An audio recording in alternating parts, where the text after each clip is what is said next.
Hello everyone, welcome back to Triple S. I hope you all are doing great. As you all know, हम computer पे MCQs कर रहे हैं और last session में हमने इंटरनेट और ईमेल पे MCQs डिस्कस किए थे। और लास्ट सेशन में मैंने आपको बताया था कि हम कंप्यूटर नेटवर्क्स को 2 या 3 पार्ट्स में डिस्कस करेंगे, ठीक। और पहले पार्ट में हमने ईमेल और इंटरनेट को डिस्कस किया। आज के सेशन में हम कंप्यूटर नेटवर्क के दूसरे पार्ट को डिस्कस करेंगे, that is basics of computer network, जिसमें हमारा नेटवर्क डिवाइस आ जाएगा, नेटवर्क टोपोलॉजीज और कुछ बेसिक डेफिनेशंस हमारे नेटवर्क के। और इसके बाद हम जो है इसका लास्ट सेशन करेंगे, जिसमें हम सोलली हम अपना टीसीपी आईपी मॉडल, जो हमारे ओएसआई मॉडल्स हैं और टीसीपी आईपी मॉडल, उनको जो है डिस्कस करेंगे, जिन्हें हम कम्युनिकेशन मॉडल्स भी कहते हैं, ठीक है।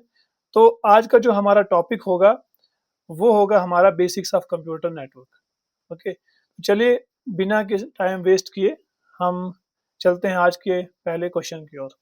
जैसा कि आप जानते हो, पिछले सेशंस तक हमने 100 क्वेश्चंस कर लिए हुए हैं पूरे कंप्यूटर में, ठीक है। जितने भी टॉपिक्स हमने डिस्कस किए, तो उन टॉपिक्स में हम हमारा जो क्वेश्चन नंबर था वो 100 तक पहुंच गया है। तो उसी नंबरिंग को हम कंटिन्यू करते हुए आज का सेशन भी स्टार्ट करते हैं। तो आज के सेशन का पहला क्वेश्चन है क्वेश्चन नंबर 101, ठीक।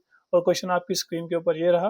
क्वेश्चन को पढ़िए और सॉल्व करने की कोशिश कीजिए। बहुत ही बेसिक क्वेश्चन है, बेसिक से हमने स्टार्ट किया है। और इस सेशन को मैंने जो अपना कंप्यूटर नेटवर्क का जो ये सेशन है 2-3, इसको मैंने इसीलिए 2-3 सेशंस के अंदर डिवाइड किया है इस टॉपिक को, ताकि आपका कंप्यूटर नेटवर्क पूरा जो है कवर हो जाए और कंप्यूटर नेटवर्क के रिलेटेड जितने भी कॉन्सेप्ट्स हैं वो सारे क्लियर हो जाए।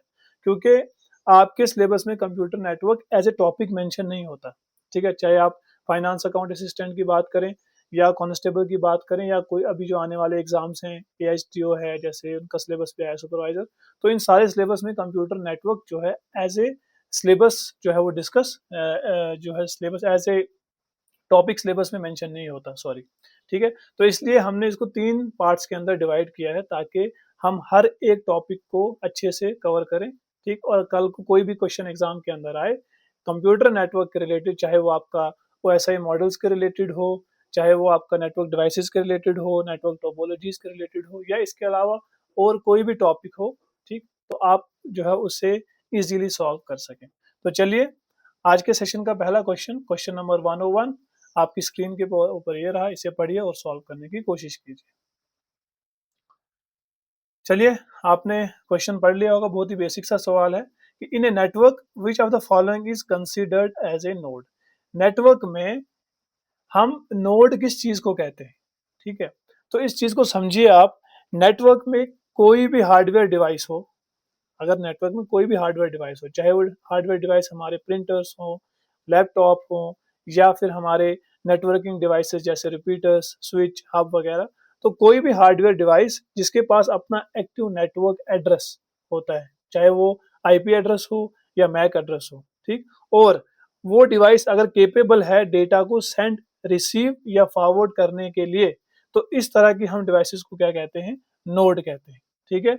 और नोड्स में हमारे पास एंड डिवाइसेस होती हैं, जैसे लैपटॉप्स हो गया, प्रिंटर्स हो गया।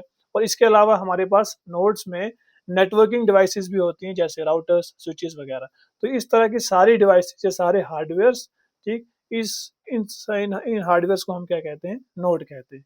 तो यहाँ पे वही पूछा हुआ है कि नेटवर्क में नोड किसे कहा जाता है। तो नोड में हमारे पास राउटर्स आते हैं, जिन्हें हम नेटवर्किंग डिवाइस कहते हैं, लैपटॉप्स जिन्हें एंड डिवाइस कहा जाता है, प्रिंटर ये भी नोड में आता है।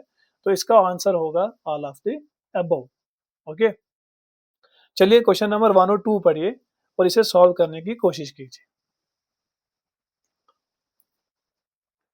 चलिए, आपने पढ़ लिया होगा। क्वेश्चन नंबर 102 है, विच of the following elements involve in data communication defines the structural architecture of A message including it's layout and sequence. इनमें से कौन सा ऐसा एलिमेंट है जो मैसेज के स्ट्रक्चरल आर्किटेक्चर को अच्छे से डिफाइन करता है, ठीक है। और जिसमें मैसेज का लेआउट, सीक्वेंस, सारी चीज़ों को कौन सा एलिमेंट डिफाइन करता है। या हम इसे दूसरे वर्ड्स में कह सकते हैं कि मैसेज के स्ट्रक्चरल आर्किटेक्चर को ठीक है, चाहे वो हमारा मैसेज का लेआउट हो या सीक्वेंस हो, उसमें जो हमारे बिट्स हैं उनका सीक्वेंस क्या है, उनका लेआउट क्या है, उस चीज को क्या कहा जाता है। ठीक है, तो याद रखिए प्रोटोकॉल के तीन मेन की एलिमेंट्स होते हैं। ठीक है, कोई भी प्रोटोकॉल है उसके अंदर तीन मेन एलिमेंट्स होते हैं। ठीक, एक हमारा होता है सिंटैक्स। सिंटैक्स का मतलब हो गया जो हमारा डेटा ट्रांसफर हो रहा है या हम जो डेटा रिसीव कर रहे हैं उस डेटा का फॉर्मेट क्या है, ठीक, उसका स्ट्रक्चर क्या है, उसका लेआउट क्या है और उसकी सीक्वेंस क्या है, इस चीज को हम क्या कहते हैं, सिंटैक्स कहते हैं। और दूसरा जो हमारा एलिमेंट होता है दैट इज सिमेंटिक्स। सिमेंटिक्स का मतलब हो गया बिट्स या सेक्शंस का एक्चुअल मीनिंग या इंटरप्रिटेशन। ठीक, मतलब जो हमारा डेटा है, डेटा हमारा बिट्स की फॉर्म में ट्रेवल होता है, उन बिट्स का एक्चुअल मीनिंग क्या है, ठीक, वो बिट्स क्या करने को कह रही हैं, उस चीज को हम क्या कहते हैं, सिमेंटिक्स। और तीसरा एलिमेंट क्या होता है, टाइमिंग। ठीक, डेटा कब और किस स्पीड से भेजा जाए, इस चीज को हम कहते हैं टाइमिंग। और ये तीन जो है मेन एलिमेंट्स होते हैं किसके, प्रोटोकॉल के। ठीक, और इन तीनों में से जो हमारे मैसेज का स्ट्रक्चर आर्किटेक्चर को डिफाइन करता है, उसके लेआउट सीक्वेंस को, उस चीज को कहा जाता है सिंटैक्स। ठीक है, so option B is the right answer, syntax. चलिए आगे बढ़ते हैं क्वेश्चन नंबर 103 की ओर। इसे पढ़िए और सॉल्व करने की कोशिश कीजिए।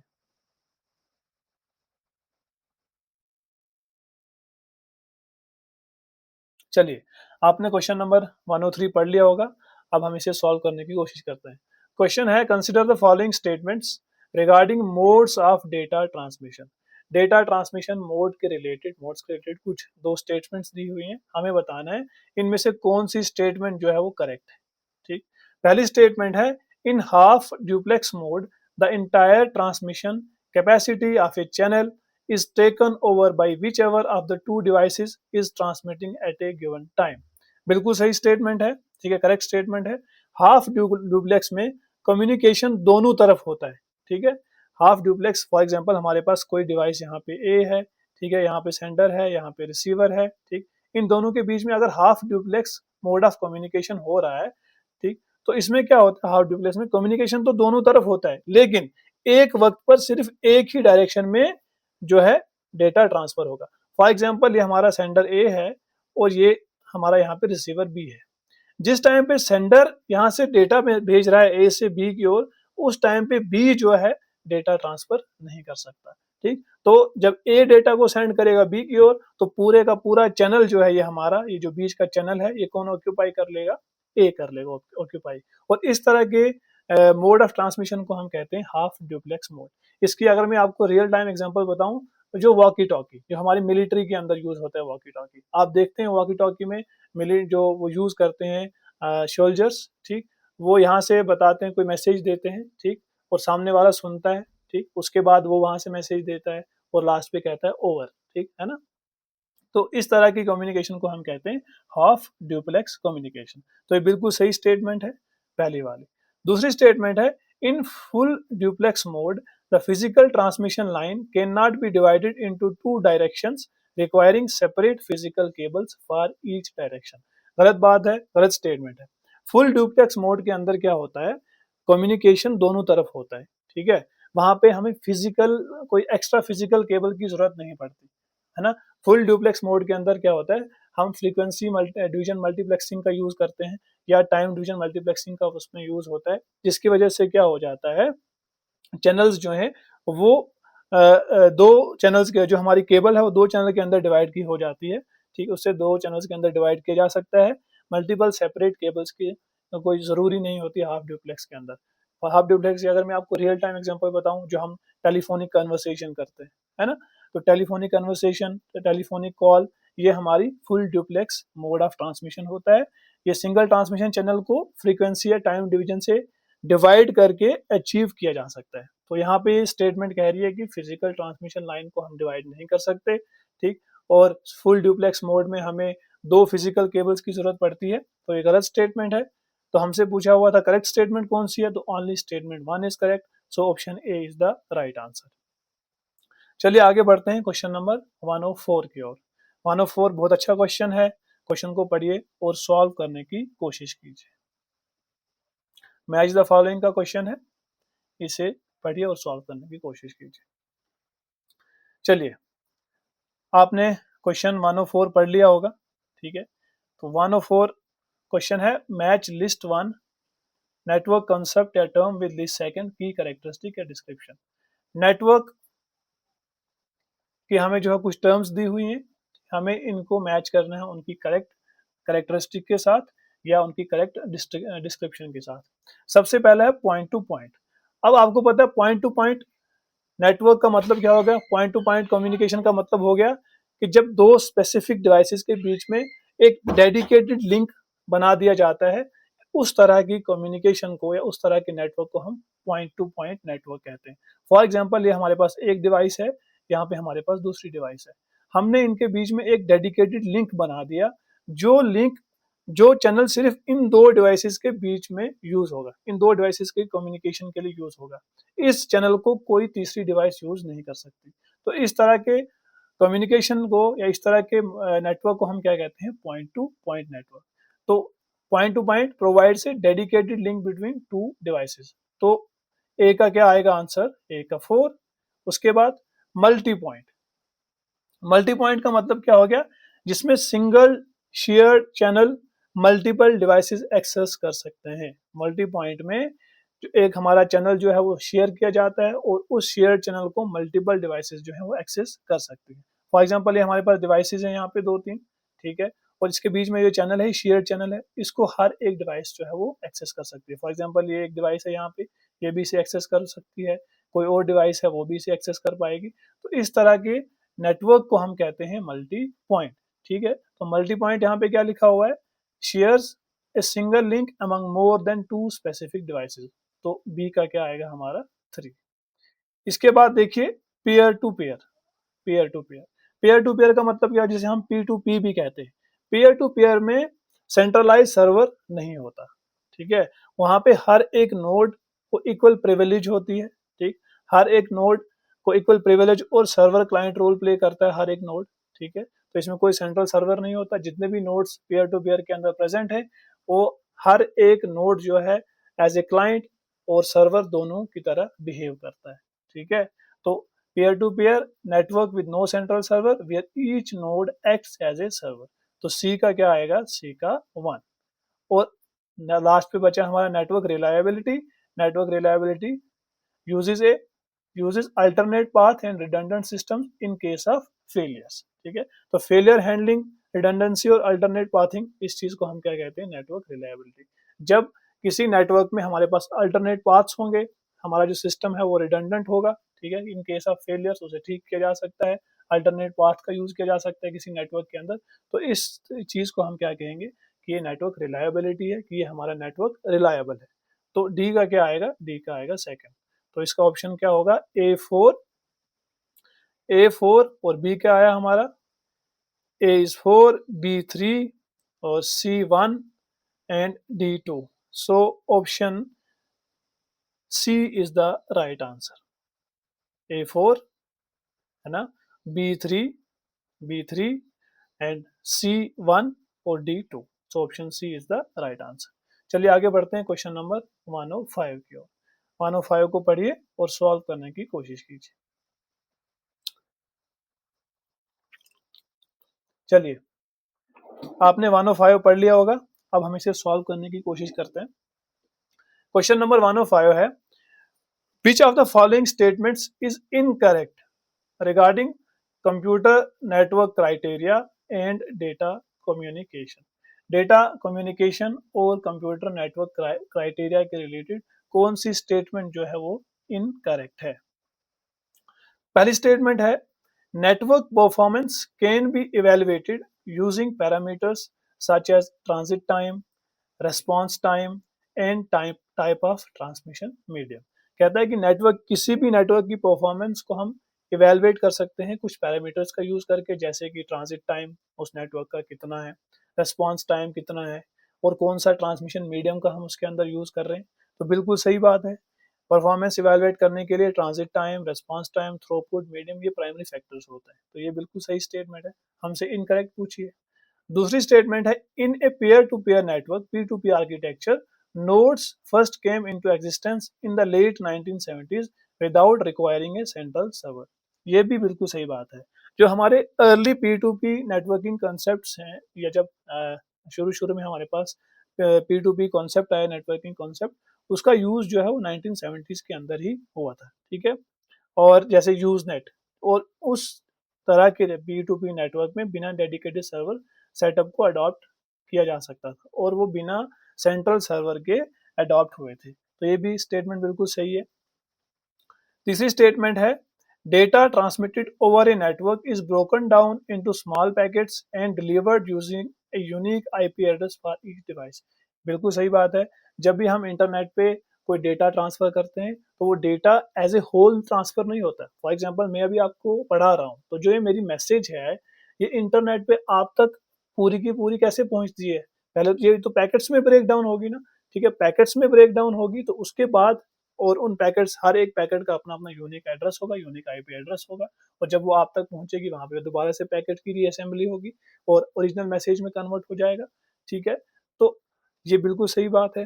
डेटा जब भी हम किसी नेटवर्क के ओवर ट्रांसमिट करते हैं वो छोटे छोटे स्मॉल पैकेट्स में जो है ब्रेक डाउन हो जाता है, ठीक, और उन्हें जो है यूनिक आईपी एड्रेस के द्वारा डिलीवर किया जाता है हर एक डिवाइस के लिए। ये स्टेटमेंट भी बिल्कुल सही स्टेटमेंट है।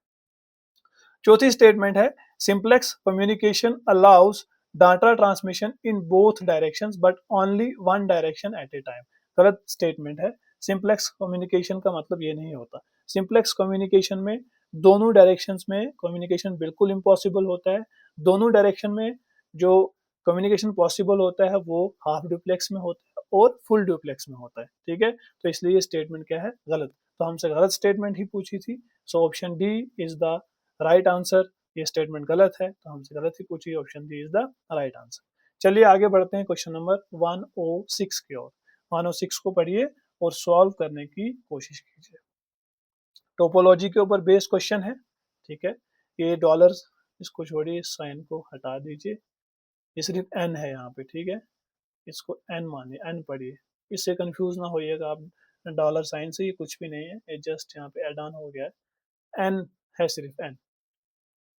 चलिए, आपने क्वेश्चन नंबर 106 पढ़ लिया होगा, अब हम इसे सॉल्व करने की कोशिश करते हैं। क्वेश्चन है in a fully connected mesh topology consisting of n devices what is the total number of dedicated duplex mode physical links required to establish the network. कोई हमारे पास एक टोपोलॉजी है, एक नेटवर्क नोड्स का जो है इंटरकनेक्शन है, लेकिन किस फॉर्म में है, मैश टोपोलॉजी की फॉर्म में, जिसमें कितने डिवाइसेस हैं, n डिवाइसेस हैं, ठीक है। अब हमसे पूछा है कि हमें total number of duplex mode physical links कितने चाहिए ताकि हम उस नेटवर्क को एस्टेब्लिश कर सकें। अब आपको पता है फुली कनेक्टेड मैश टोपोलॉजी में हर डिवाइस जो है वो रिमेनिंग n-1 डिवाइसेस से डायरेक्टली कनेक्टेड होता है। अगर आपने टोपोलॉजी पढ़ा होगा, मैश टोपोलॉजी का अगर आपको स्ट्रक्चर याद होगा, मैश टोपोलॉजी कुछ इस तरह का होता है ना, इस तरह का। फॉर एग्जांपल यहाँ पे हमारे पास कितने नोड्स हैं, 6, और हर एक नोड बाकी के 5 से कनेक्ट होगा। अगर हम n डिवाइसेस मान के चलते हैं तो इस हर एक डिवाइसेस कितने से कनेक्ट होता है, n-1 है ना, इसको छोड़ के बाकी n-1 5 से कनेक्टेड होगा, है ना, ठीक। और यहाँ पे देखिए सिंस टोटल डिवाइसेस n है ना, टोटल डिवाइसेस n है, तो टोटल कनेक्शंस कितने बन जाएंगे हमारे पास, n इंटू n-1, ठीक। और इसी के साथ में जो लिंक है वो ड्यूप्लेक्स है, बाई डायरेक्शनल है, तो टोटल यूनिक फिजिकल केबल्स या लिंक्स कितने चाहिए होंगे हमें, n into n-1/2 mesh topology के अंदर। इस क्वेश्चन को दोबारा से समझिए, थोड़ा सा मैथमेटिकल है, थोड़ा सा टेक्निकल है। यहाँ पे मैं लिख नहीं पा रहा हूँ बिकॉज ऑफ दिस माउस। अगर पेन होता या टैब होता तो I would have made you understand much better. अब ऐसा समझिए कि n डिवाइसेस हैं, ठीक है। यहाँ पे देखिए 6 डिवाइसेस हैं हमारे पास, 6, तो हर एक डिवाइसेस कितने के साथ कनेक्टेड है, यहाँ पे 5 के साथ, ठीक। ये इसके साथ भी कनेक्टेड है, ये डिवाइस इसके साथ भी कनेक्टेड है, ये इसके साथ भी कनेक्टेड होगी, ये इसके साथ भी कनेक्टेड होगी, और ये इसके साथ भी कनेक्टेड होगी। तो अगर 6 डिवाइस हैं तो एक डिवाइस कितने के साथ कनेक्टेड है, 5 के साथ, ठीक है। तो अगर यहाँ पे मैं n को मान के चलूं, n यहाँ पे अगर मैं मान के चलूं 6, ठीक है, n मान के चलूं मैं 6, तो हर एक डिवाइस कितने बाकी डिवाइसेस के साथ कनेक्टेड होगी, 5 के साथ, दैट इज n-1 के साथ, है ना। अब चूंकि यहाँ पे डिवाइसेस n है, ठीक है, समझ गए, तो टोटल कनेक्शंस कितने बनेंगे, टोटल केबल्स कितनी चाहिए होंगी, n इंटू n-1, है ना, n into n minus one devices चाहिए होंगी हमें, तो ये सॉरी डिवाइसेस नहीं, लिंक्स चाहिए होंगे, केबल्स चाहिए होंगी। और इसी के साथ में हमें बताया क्वेश्चन में कि जो लिंक है वो ड्यूप्लेक्स है, बाई डायरेक्शनल है, ठीक है। तो total unique physical cable links कितने बनेंगे फिर, n into n minus one by two, समझ गए। तो right answer is a, n into n minus one by two. I hope आपको ये क्वेश्चन समझ में आया होगा, क्योंकि मैं यहाँ पे अच्छे से लिख नहीं पा रहा हूँ, तो आपको मे भी शायद प्रॉब्लम आए इस क्वेश्चन में, ठीक है। चलिए क्वेश्चन नंबर 107 को पढ़िए और सॉल्व करने की कोशिश कीजिए। और इसी के साथ में मैं आपको ये भी बताता चलूं, जो n है ना यहाँ पे ऑप्शन बी n है ना, तो n लिंक्स रिंग या स्टार टोपोलॉजी में रिलेटिव होते हैं, ठीक है, मतलब वहां पे यूज होते हैं n लिंक्स, ठीक। और n माइनस वन है थर्ड ऑप्शन हमारा, n माइनस वन लिंक्स एक सिंगल नोड का के टोटल पोर्ट्स या इनपुट आउटपुट पिंस होते हैं मैश टोपोलॉजी में, है ना, n माइनस वन लिंक्स। और ऑप्शन डी है हमारा n into n plus one by two, तो n इंटू जो हमारे यहाँ पे फॉर्मूला में n प्लस वन है, ये मैथमेटिकली इनकरेक्ट लिंक काउंट देगा, तो इसलिए ये ऑप्शन भी क्या है, गलत है। This is also wrong, this is also wrong, so correct option is A. जिन लोगों ने भी क्लास में मुझसे पढ़ा हुआ है they can solve this question very easily, हमने वहाँ पे बहुत अच्छे से इस क्वेश्चन को डिस्कस किया हुआ है, टोपोलॉजीज में हमने बहुत अच्छे से इसको पढ़ा हुआ है। और अगर आपको फिर भी समझ में ना आए, you can DM me on my Instagram, मैं आपको वहाँ पे अच्छे से समझा दूंगा। क्वेश्चन नंबर 107, इसे पढ़िए और सॉल्व करने की कोशिश कीजिए। चलिए आपने क्वेश्चन नंबर 107 पढ़ लिया होगा। क्वेश्चन नंबर है, सॉरी क्वेश्चन है, which hardware component in a bus topology is explicitly responsible for removing transmitted data signals once they reach the extreme end of the shared communication channel। बस topology के अंदर, ठीक है, बस topology के अंदर कौन सा ऐसा हार्डवेयर कंपोनेंट रिस्पॉन्सिबल होता है डेटा सिग्नल को रिमूव करने के लिए जब वो टोपोलॉजी के एंड पे पहुंच जाते हैं एक शेयर्ड कम्युनिकेशन चैनल के अंदर। फॉर एग्जांपल ये हमारा बस टोपोलॉजी है, बस टोपोलॉजी कुछ इस तरह से होता है ना, इसमें हमारे पास लीनियर फैशन में कनेक्टेड होते हैं नोड्स, है ना, यहाँ पे, और इसमें शेयर चैनल का यूज होता है, ठीक। अब फॉर एग्जांपल यहाँ से हमारा कोई डेटा सिग्नल ट्रेवल हुआ और वो यहाँ तक पहुंच गया, ठीक है, यहाँ तक पहुंच गया, समझ गए। अब यहाँ पे पहुंचने के बाद उसको यहाँ से रिमूव करना जरूरी है। अगर हम उसे रिमूव नहीं करेंगे तो वो सिग्नल जो है वो बाउंस बैक हो जाएगा, वापस आ जाएगा, ठीक है। जब वापस आएगा वो, तो ये चैनल जो है शेयर चैनल है, इस चैनल के थ्रू वापस ट्रेवल करेगा, उससे क्या होगा, उससे इंटरफेरेंस क्रिएट हो जाएगी, क्या हो जाएगी, इंटरफेरेंस क्रिएट हो जाएगी, ठीक है, समझ गए। जो है सिग्नल का कंजेशन हो जाएगा। तो इस चीज को कम करने के लिए यहाँ पे एक हार्डवेयर कंपोनेंट का हम यूज करते हैं जिसे हम कहते हैं लाइन टर्मिनेटर, ठीक है। ये लाइन टर्मिनेटर क्या करता है, ये रेजिस्टर्स होते हैं, ठीक है, ये इनका काम सिग्नल्स को एब्जॉर्ब करना होता है ताकि सिग्नल रिफ्लेक्ट होकर जो है लाइन पर सिग्नल बाउंस ना क्रिएट ना करे, इंटरफेरेंस क्रिएट ना करे, ठीक है, और हमारा जो डेटा है वो अच्छे से जो है ट्रेवल कर सके, ठीक, और डेटा कंजेशन ना हो, इंटरफेरेंस ना हो। इस चीज को बचाने के लिए बस टोपोलॉजी के अंदर हम एक हार्डवेयर कंपोनेंट का यूज करते हैं एंड पे, जिसे कहा जाता है लाइन टर्मिनेटर्स। बेसिकली वो रेजिस्टर्स होते हैं जो सिग्नल को एब्जॉर्ब करते हैं, बाउंस बैक होने से बचाते हैं। So option C is the right answer, line terminator, ठीक। पहला ऑप्शन है टैप, ठीक है, इनकरेक्ट है। टैप में बैकबोन केबल, टैप मेन जो हमारा बैकबोन केबल होता है उसमें कनेक्टर होते हैं जहां से ड्रॉप लाइन निकाली जा सकती है। यहाँ पे फॉर एग्जांपल हमने यहाँ से कोई ड्रॉप लाइन निकालनी है, मान लीजिए यहाँ से, तो यहाँ पे हम टैप का यूज करते हैं, तो यहाँ से हमारी कोई ड्रॉप लाइन निकलेगी कोई दूसरा नोड कनेक्ट करने के लिए, तो इस चीज को हम क्या कहते हैं, टैप, ठीक है। और भी दूसरा हो गया हमारा यहाँ पे जो ऑप्शन है दैट इज ड्रॉप लाइन, ये भी इनकरेक्ट है। ड्रॉप लाइन मेन केबल और नोड के बीच की वायर सेक्शन होती है, ठीक है, ये मेन केबल और नोड के बीच की लाइन वायर सेक्शन, ठीक है, ये हमारा मेन केबल है, दिस इज मेन केबल, और यहाँ पे अगर हमारा कोई नोड कनेक्टेड है, इसके बीच का जो ये वायर है this is known as the drop line, ठीक है, दिस इज ड्रॉप लाइन, समझ गए। और रिपीटर, रिपीटर का मतलब हो गया, रिपीटर का काम होता है रिपीटर सिग्नल को बूस्ट या रीजेनरेट करने के लिए यूज होते हैं। Is it clear?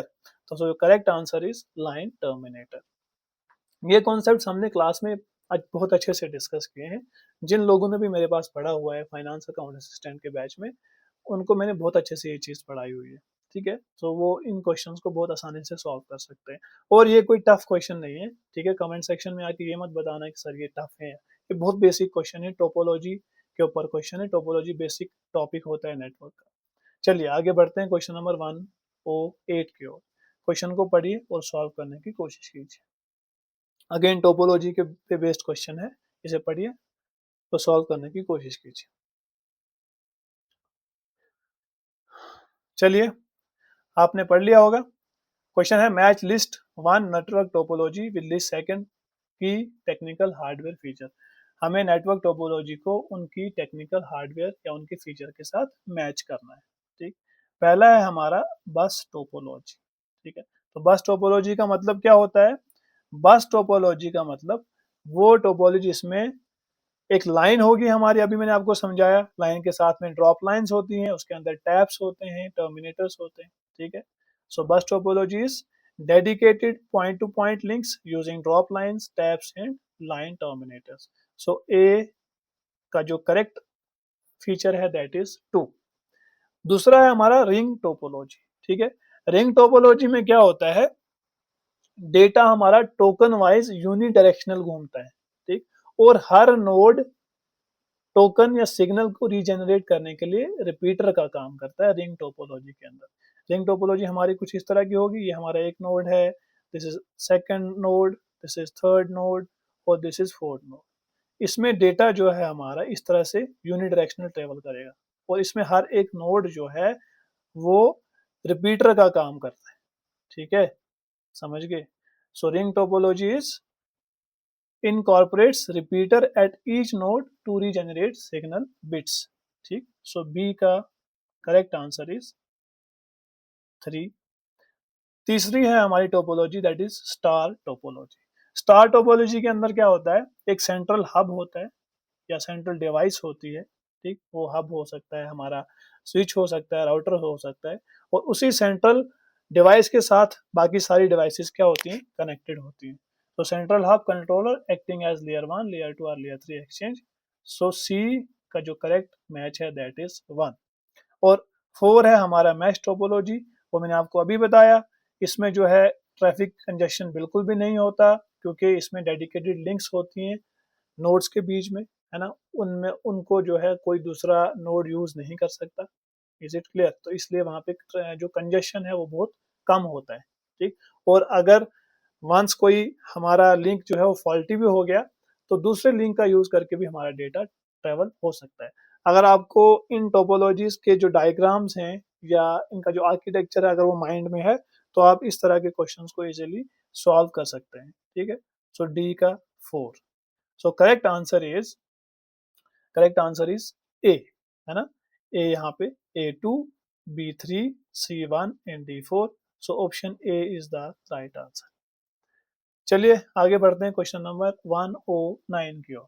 109 को पढ़िए और सॉल्व करने की कोशिश कीजिए।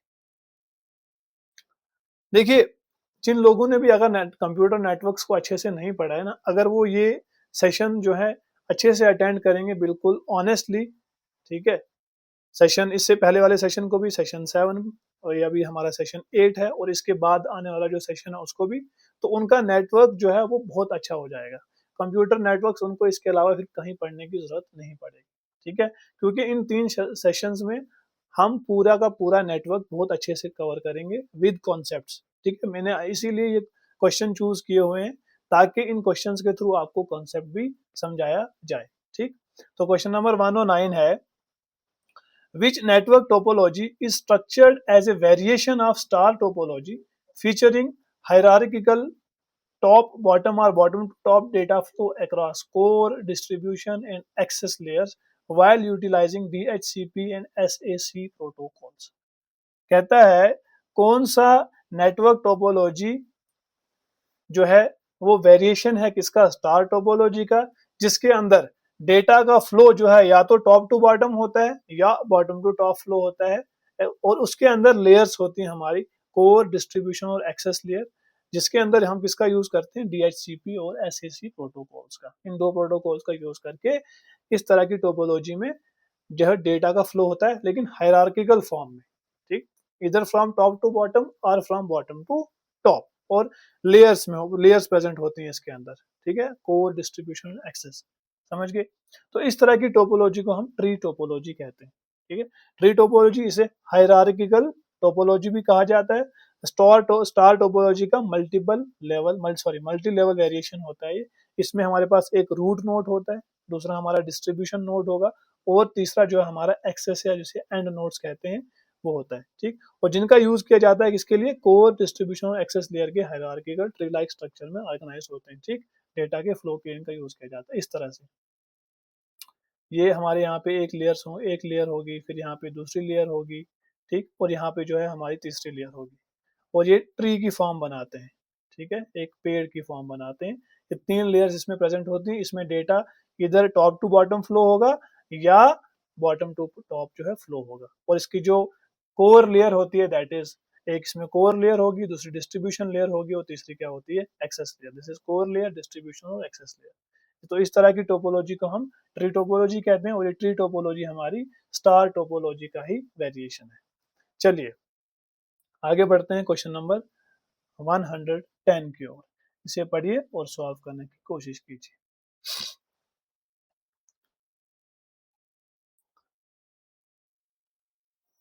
चलिए आपने पढ़ लिया होगा, अब हम इसे सॉल्व करने की कोशिश करते हैं। क्वेश्चन नंबर 110 है, a university network that utilizes a star topology backbone across various buildings while housing bus or ring topologies inside individual rooms and offices is a practical real world example of which topology।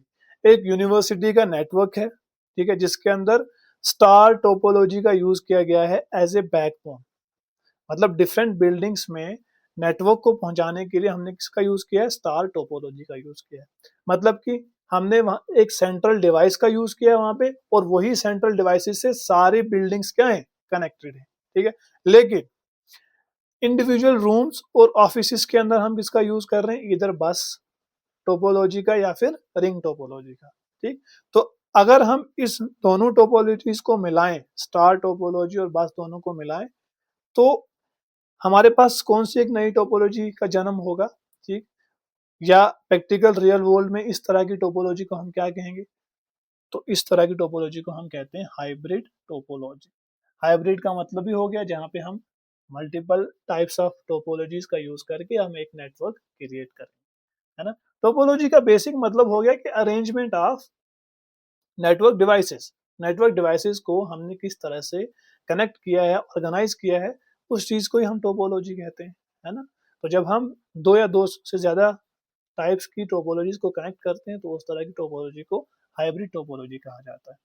चलिए आगे बढ़ते हैं question number 111 की ओर। It's based on the types of network, और उसमें भी अगर मैं डीप करूं तो types of network based on geographical span, ठीक है। तो ये क्वेश्चन है, इसे पढ़िए और सॉल्व करने की कोशिश कीजिए।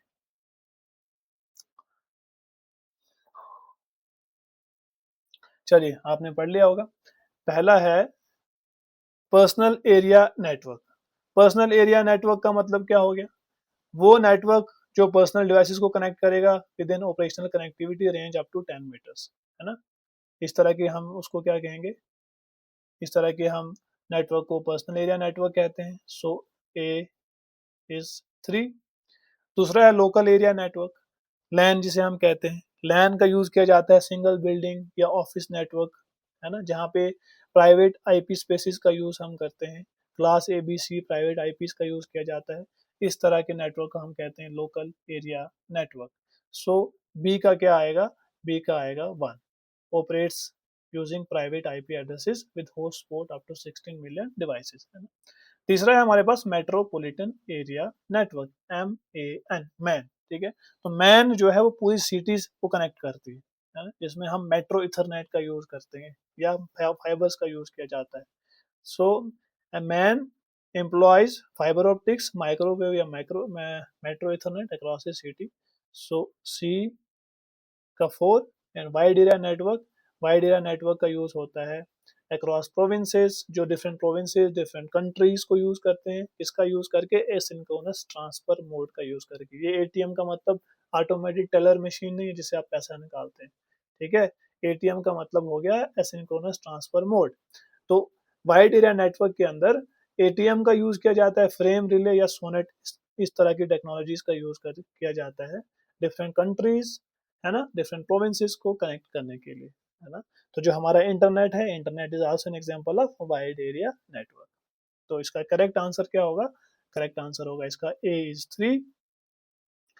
3, बी इज 1, है ना, सी इज 4 और डी इसके साथ कनेक्टेड है 2 के साथ। So right answer is option A. चलिए आगे बढ़ते हैं क्वेश्चन नंबर 112 की ओर। 112 को पढ़िए और सॉल्व करने की कोशिश कीजिए। चलिए चलिए आपने पढ़ लिया होगा, अब हम इसे सॉल्व करने की कोशिश करते हैं।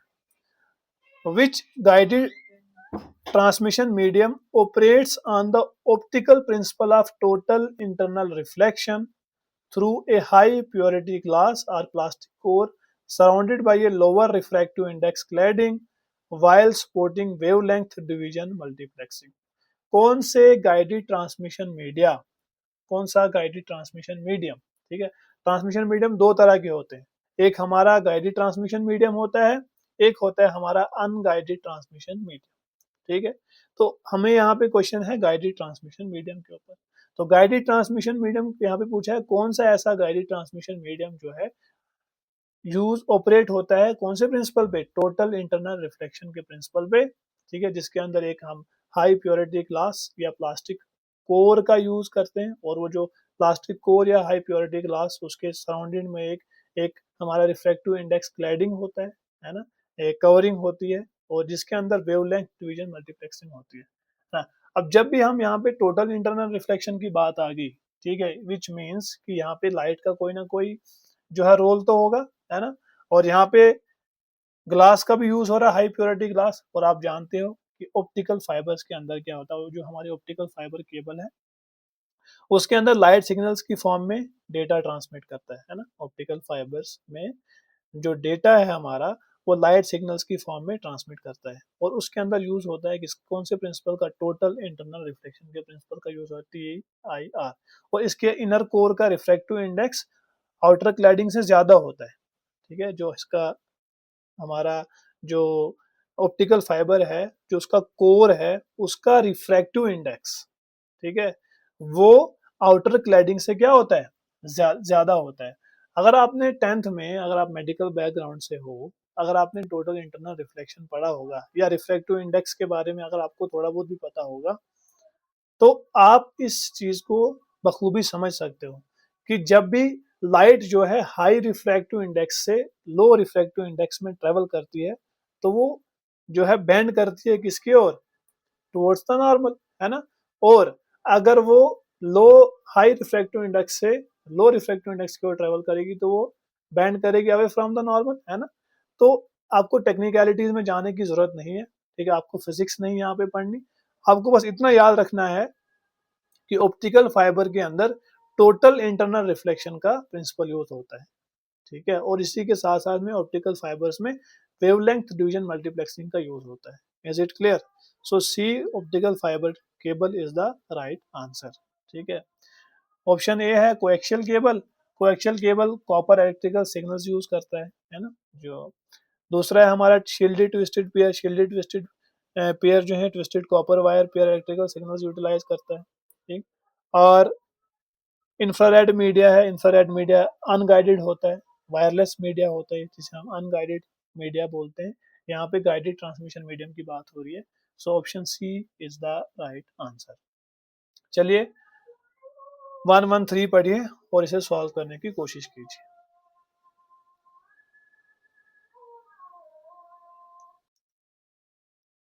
चलिए आपने क्वेश्चन नंबर 113 पढ़ लिया होगा।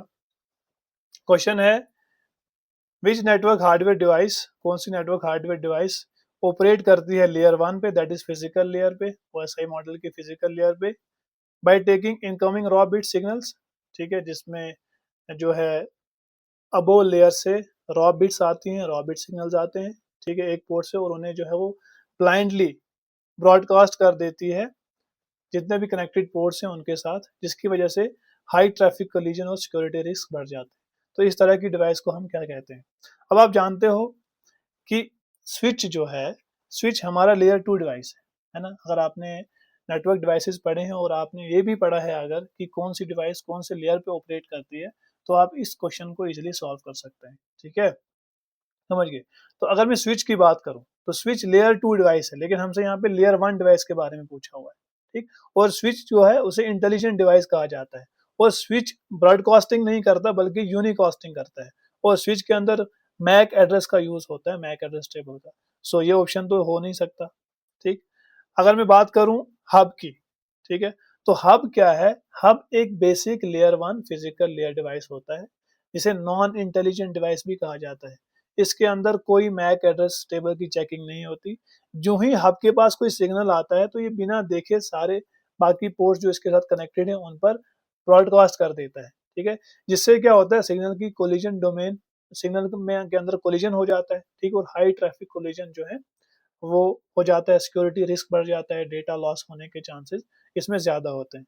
सो hub is the right answer, है ना। राउटर की बात करूं तो राउटर जो है, राउटर लेयर 3 का डिवाइस है, दैट इज नेटवर्क लेयर का डिवाइस है, ठीक, जो आईपी एड्रेस बेस्ड राउटिंग करता है। और चौथा है हमारा gateway. Gateway as you know, gateway is layer 7 device, ठीक है, जो प्रोटोकॉल कन्वर्टर ट्रांसलेशन डिवाइस है। Is it clear?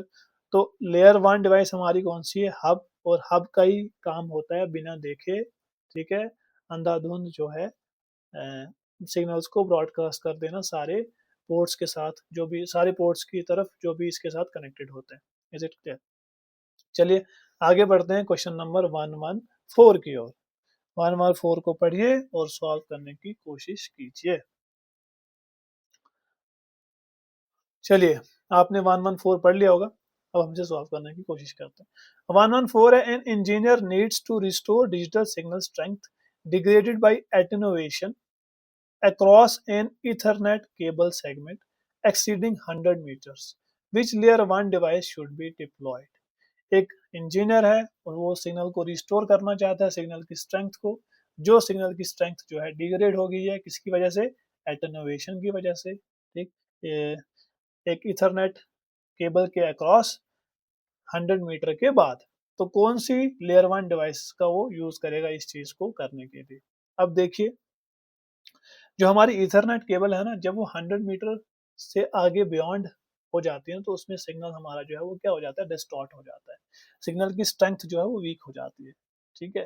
तो इसीलिए डिस्टेंस के साथ साथ में केबल में सिग्नल जो है वो वीकनेस भी, सॉरी, वीक हो जाता है, और इसी चीज को हम क्या कहते हैं? एटेन्युएशन कहते हैं, ठीक। और इस चीज को ठीक करने के लिए हम किसका यूज करते हैं? रिपीटर का यूज करते हैं, ठीक। और रिपीटर एक लेयर 1 फिजिकल डिवाइस है जो वीक डिजिटल सिग्नल्स को रिसीव करके bit by bit exact original form में रीजेनरेट या री एम्पलीफाई करता है, ताकि डिस्टेंस स्पैन जो है वो बढ़ाया जा सके। इसीलिए जब भी हम सिग्नल को ट्रेवल करवाते हैं थ्रू ईथरनेट केबल, तो हर 100 मीटर के बाद हम एक रिपीटर का यूज करते हैं, ताकि सिग्नल की स्ट्रेंथ जो है वो एज इट इज रहे, सिग्नल हमारा एटेन्युएट ना हो जाए, ठीक है। तो सिग्नल जब हमारा वीक हो जाता है, डिस्टॉर्ट हो जाता है आफ्टर ट्रेवलिंग सम डिस्टेंस, उस कॉन्सेप्ट को या उस चीज को हम कहते हैं एटेन्युएशन, ठीक। और ये चीज भी हमने क्लास के अंदर डिस्कस की है। बिलीव मी, जितना भी क्वेश्चन मैं यहाँ पे करवा रहा हूँ ये सारे क्वेश्चन हमने क्लास के अंदर डिस्कस किए हुए हैं, ठीक है। जो लोग मेरे क्लास में नहीं थे उनके लिए ये क्वेश्चन नए हो सकते हैं, उनके लिए क्वेश्चन प्रॉब्लम क्रिएट कर सकते हैं, बट बिलीव मी ये बेसिक नेटवर्क के क्वेश्चन हैं, ठीक है, समझ गए। So repeater is the right answer, option D. Amplifier का क्या काम होता है? एम्पलीफायर एनालॉग सिग्नल्स को बूस्ट करता है, साथ में नॉइज को भी एम्पलीफाई कर देता है, ठीक है, जबकि डिजिटल सिग्नल्स के लिए बिट रीजनरेशन रिपीटर करता है, ठीक। दूसरा है स्विच। स्विच अभी मैंने आपको बताया, स्विच लेयर 2 डिवाइस होता है जो फ्रेम फिल्टरिंग करता है। तीसरा है गेटवे। गेटवे हमारा लेयर 7 डिवाइस होता है, डिफरेंट प्रोटोकॉल नेटवर्क्स को जो है कनेक्ट करता है। सो ऑप्शन डी रिपीटर, ये हमारा लेयर 1 डिवाइस है जो हमारे सिग्नल्स को रीजनरेट करता है, ठीक है। 115 पढ़िए और सॉल्व करने की कोशिश कीजिए।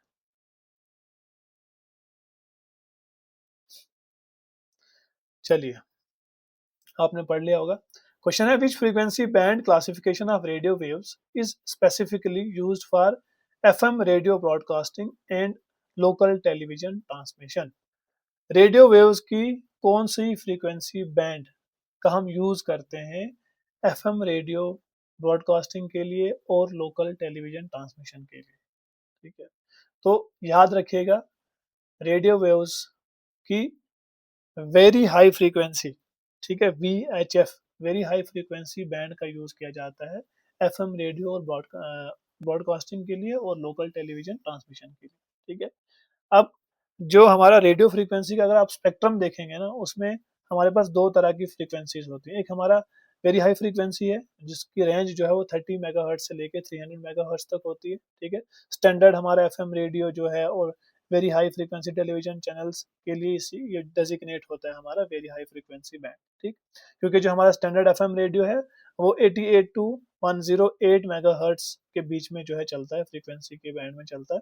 और जो हमारे टेलीविजन चैनल्स हैं वो 2 से लेके 13 मेगाहर्ट्ज के बीच में जो है चलते हैं। तो इसीलिए जो वेरी हाई फ्रीक्वेंसी बैंड है वो डेजिग्नेट होता है इसी चीज के लिए, एफएम रेडियो ब्रॉडकास्टिंग के लिए और लोकल टेलीविजन ट्रांसमिशन के लिए।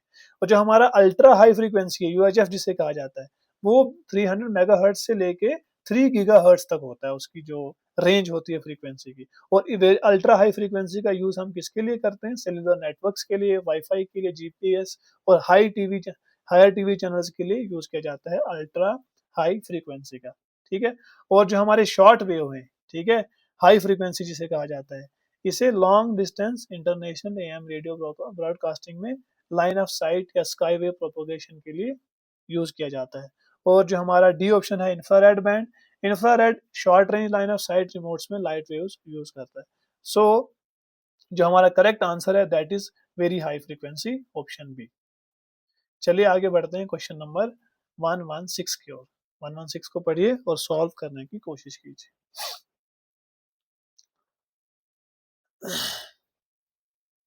चलिए, आपने 116 पढ़ लिया होगा, अब हम इसे सॉल्व करने की कोशिश करते हैं। क्वेश्चन है consider the following statements regarding wireless transmission media and signal impairments. Wireless transmission media जिसे हम अनगाइडेड ट्रांसमिशन मीडिया भी कहते हैं, इसके रिलेटेड और सिग्नल इम्पेयरमेंट्स के रिलेटेड कुछ स्टेटमेंट दी हैं, हमें बताना है इनमें से कौन सी स्टेटमेंट करेक्ट है। पहली स्टेटमेंट है microwaves require line of sight alignment between transmitting and receiving antennas and operate in the frequency range of 1 GHz to 300 GHz। बिल्कुल सही बात है, माइक्रोवेव्स जो हैं वो लाइन ऑफ साइट पर चलती हैं और 1 GHz से 300 GHz रेंज देती है। लाइन ऑफ साइट का मतलब हो गया, फॉर एग्जांपल ये हमारा यहाँ पे सेंडर है, ये हमारा रिसीवर है, इस सेंडर के यहाँ पे एंटीना लगा हुआ है। ठीक है, मान लीजिए एंटेना लगा हुआ, यहाँ पे भी एंटेना लगा होगा, तो ये एंटेना जो है ये दोनों आपस में एक लाइन ऑफ साइट में होने चाहिए। जब तक ये लाइन ऑफ साइट में नहीं होंगे तब तक सिग्नल जो है वो ट्रांसफर नहीं होगा। ठीक, तो माइक्रोवेव से अगर हमें सिग्नल को ट्रांसफर करना है तो लाइन ऑफ साइट का होना बहुत जरूरी है। और फ्रीक्वेंसी की रेंज जो है हमारी वो 1 गीगाहर्ट्ज से लेकर 300 गीगाहर्ट्ज के बीच में होनी चाहिए। तो ये स्टेटमेंट क्या है? बिल्कुल सही स्टेटमेंट। दूसरी स्टेटमेंट है attenuation refers to the unwanted electrical or electromagnetic signals that interfere with the original signal, while noise refers strictly to the loss of signal strength over distance। गलत स्टेटमेंट है, ये उल्टा लिखा हुआ है। नॉइज का मतलब होता है अनवांटेड इलेक्ट्रिकल या इलेक्ट्रोमैग्नेटिक सिग्नल्स जो कि ओरिजिनल सिग्नल के साथ इंटरफेयर करते हैं। और एटेन्युएशन का मतलब हो गया जब सिग्नल जो है अपनी स्ट्रेंथ को खो देता है आफ्टर ट्रेवलिंग सम डिस्टेंस। ठीक, तो यहाँ पे नॉइज और एटेन्युएशन की जो डेफिनेशन है वो उल्टी लिखी हुई है, वाइस वर्सा है। तो ये स्टेटमेंट क्या है? इनकरेक्ट है। तो स्टेटमेंट हमारी सिर्फ एक ही सही है, that is statement 1। So option A is the right answer. चलिए आगे बढ़ते हैं क्वेश्चन नंबर 117 की ओर। 117 को पढ़िए और सॉल्व करने की कोशिश कीजिए।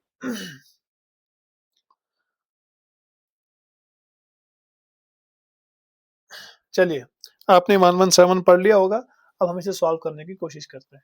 Question which are the following statement is incorrect regarding network hardware devices and signal processing. Signal processing और नेटवर्क हार्डवेयर डिवाइसेस के रिलेटेड कुछ स्टेटमेंट्स दिए हैं, हमें बताना है कौन से स्टेटमेंट इनकरेक्ट स्टेटमेंट है। ठीक, चलिए पहली स्टेटमेंट को हम पढ़ते हैं। अगली स्टेटमेंट है repeaters receive weak signals due to long cable attenuation, regenerate, amplified and retransmit them beyond 100 metre. बिल्कुल सही बात है, अभी पहले हमने डिस्कस किया। रिपीटर्स का काम यही होता है सिग्नल को रीजेनरेट करना, एम्पलीफाई करना, ठीक है, 100 मीटर के बाद। तो बिल्कुल सही स्टेटमेंट है। दूसरी स्टेटमेंट है modems bridge digital computer data and analogue signals via modulation, digital to analogue and demodulation, analogue to digital. ये भी बिल्कुल सही स्टेटमेंट है। मॉड्यूलेशन की फुल फॉर्म होती है मॉड्यूलेशन एंड डीमॉड्यूलेशन, और मॉडेम्स का काम ही यही होता है कि एनालॉग डिजिटल सिग्नल्स को एनालॉग में कन्वर्ट करना और वापस एनालॉग को डिजिटल में कन्वर्ट करना, ठीक है। तीसरी स्टेटमेंट है infrared communication utilises omnidirectional propagation capable of easily penetrating walls and solid obstacles inside homes. ये इनकरेक्ट स्टेटमेंट है। इंफ्रारेड वेव्स वॉल्स को पेनिट्रेट नहीं कर सकती, ठीक। यहाँ पे लिखा हुआ है इन्होंने कि वॉल्स को पेनिट्रेट करके सिग्नल्स को अंदर भेज सकती हैं, तो ये इनकरेक्ट स्टेटमेंट है, ठीक। चौथी स्टेटमेंट है distortion occurs in composite signals when different frequency components travel at different speed causing phase shifts. बिल्कुल सही बात है। डिस्टॉर्शन तभी होता है जब कंपोजिट सिग्नल्स के डिफरेंट फ्रीक्वेंसी कंपोनेंट्स अलग अलग स्पीड से ट्रेवल करते हैं, उसकी वजह से क्या होगा, डिस्टॉर्शन आ जाएगा, है ना। अगर एक सिग्नल जो है उसके कंपोनेंट्स हैं डिफरेंट कंपोनेंट्स, है ना, और वो कंपोनेंट्स जो हैं कंपोजिट, अगर हमारे पास सॉरी कंपोजिट सिग्नल है, दो तीन सिग्नल है, ठीक है, और उन दोनों दो तीन सिग्नल्स का जो है फ्रीक्वेंसी कंपोनेंट्स अलग अलग है, ठीक, और वो जो है अलग अलग स्पीड पे ट्रेवल करेंगे, जिसकी वजह से फ्रीक्वेंसी का फेज शिफ्ट होगा, ठीक है। ये थोड़ा सा फिजिक्स की टर्म है, आपको ज़्यादा इसमें जाने की ज़रूरत नहीं है। आप बस इतना याद रखिएगा कि डिस्टॉर्शन कैसे होता है जब different frequency components different speeds पे ट्रेवल करते हैं, जिसकी वजह से फेज शिफ्ट होता है, इतना आप याद रखिएगा। ये स्टेटमेंट बिल्कुल सही है। हमसे इनकरेक्ट स्टेटमेंट पूछी थी, तो इनकरेक्ट कौन सी है, option C is the right answer.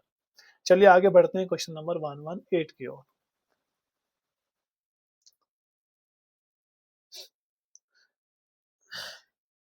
चलिए, आपने 118 पढ़ लिया होगा, अब हम इसे सॉल्व करने की कोशिश करते हैं। 118 है which networking device operates at layer 2, learns the MAC address of the connected devices and forwards data exclusively to the specific port of the destination device to reduce collisions।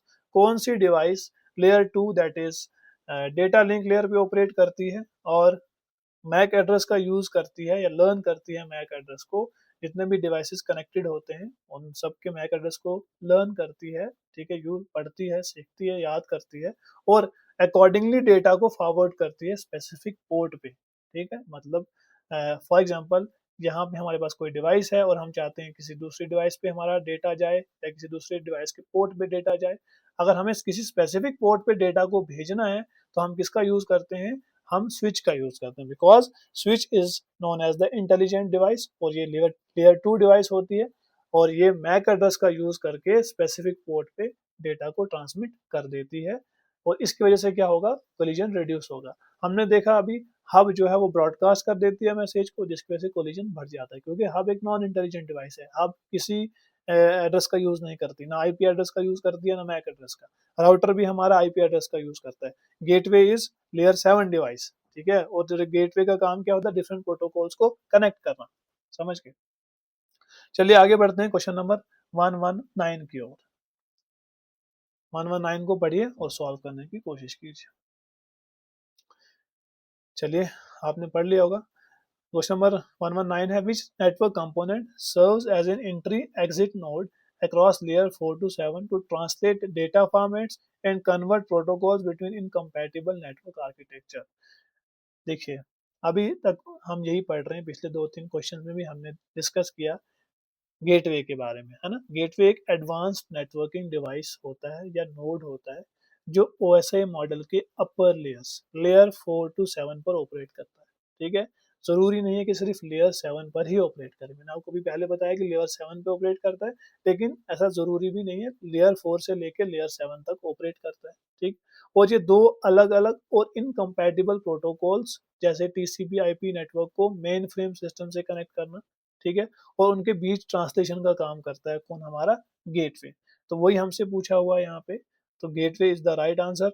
अगर मैं ब्रिज की बात करूं तो ब्रिज क्या है, layer 2 device है जो लैन सेगमेंट्स को कनेक्ट करता है ना, लैन के डिफरेंट सेगमेंट्स को कौन कनेक्ट करता है, ब्रिज, और इट इज लेयर 2 डिवाइस, सो ये ऑप्शन नहीं होगा, ये इनकरेक्ट है। और एक्सेस पॉइंट की बात करूं तो एक्सेस पॉइंट क्या है, वायरलेस डिवाइसेस को वायर्ड नेटवर्क से जोड़ने के लिए यूज किया जाता है इसका, तो ये भी इनकरेक्ट है। रिपीटर मैंने अभी आपको बताया लेयर 1 डिवाइस, सिग्नल को रीजनरेट करने के लिए यूज होता है। चलिए आज के सेशन का लास्ट क्वेश्चन है क्वेश्चन नंबर 120, इसे पढ़िए और सॉल्व करने की कोशिश कीजिए।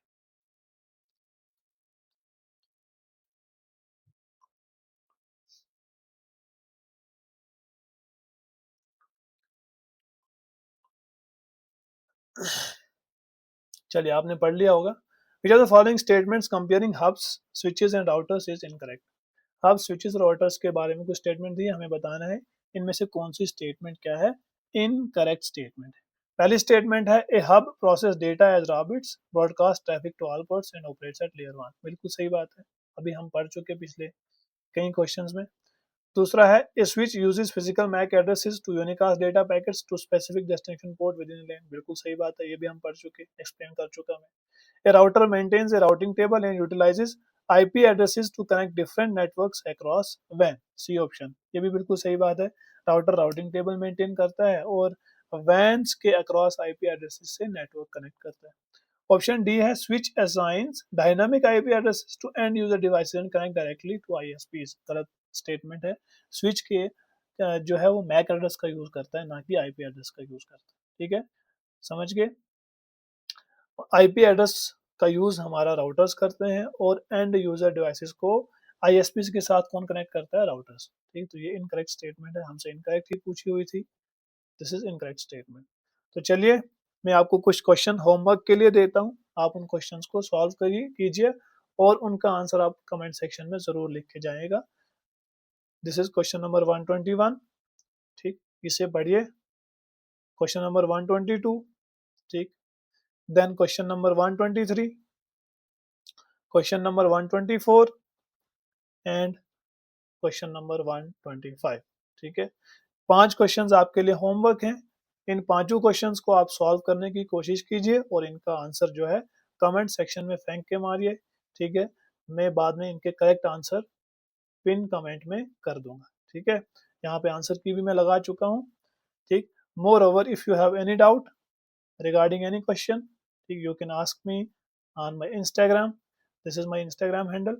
और अगर आपको मेरे नोट्स चाहिए तो आप SSS एप्लीकेशन डाउनलोड कर सकते हैं, वहाँ पे आपको नोट्स मिल जाएंगे। ठीक, इसी के साथ में आप SSS टेलीग्राम चैनल को भी ज्वाइन कीजिए, उस चैनल के ऊपर आपको इन क्वेश्चंस की पीडीएफ भी मिल जाएगी आफ्टर सम टाइम, जब हम और क्वेश्चंस कर लेंगे या जब हम ये सीरीज खत्म करेंगे तो आपको इनकी पीडीएफ मिल जाएगी प्रैक्टिस करने के लिए। ठीक है, और इसी के साथ में जो लोग मुझसे कंप्यूटर पढ़ना चाहते हैं, ठीक है, सुपरवाइजर बैच में या एएचटीओ के बैच में या इसी तरह से अपना जो असिस्टेंट कंपाइलर है उस बैच में, तो they can also download SSS। ठीक, वहाँ से आप SSS को ऐप को डाउनलोड कीजिए, वहाँ पे हम बहुत जल्दी क्लास स्टार्ट करने जा रहे हैं, मे बी नेक्स्ट मंथ से हम क्लास स्टार्ट करेंगे कंप्यूटर की। ठीक है, तो कीप सपोर्टिंग अस, और आप जो है अपना पॉजिटिव फीडबैक कमेंट सेक्शन में ज़रूर दे के जाया करें और इन सेशंस को अपने फ्रेंड्स के साथ शेयर करें और keep working hard, keep hustling. ठीक है, मैं almighty grant you success, जो भी मेहनत कर रहे हैं। ठीक है, keep doing the same work, is it clear. तो चलिए मिलते हैं आपसे नेक्स्ट सेशन में, till then take care, bye bye, अल्लाह हाफिज़।